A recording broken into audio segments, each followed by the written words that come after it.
De fait, pour un certain nombre de personnes, il y a des gens qui sont d'une critique argumentée, légitime et qui peuvent être parfois qualifiés d'intolérants.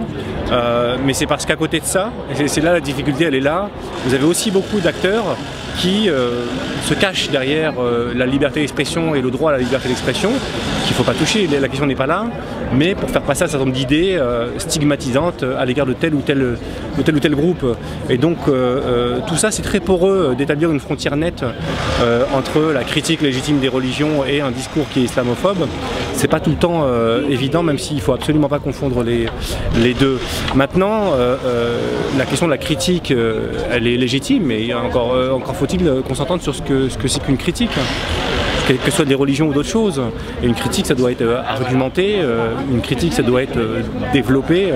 De dire, par exemple, j'ai lu dans tel verset qu'un appel à la violence, donc les musulmans sont violents, c'est en rien une critique, c'est une forme d'essentialisation. Et pourtant, ceux qui le disent, certains grands philosophes très médiatisés actuellement, disent les musulmans posent problème parce que j'ai lu le Coran.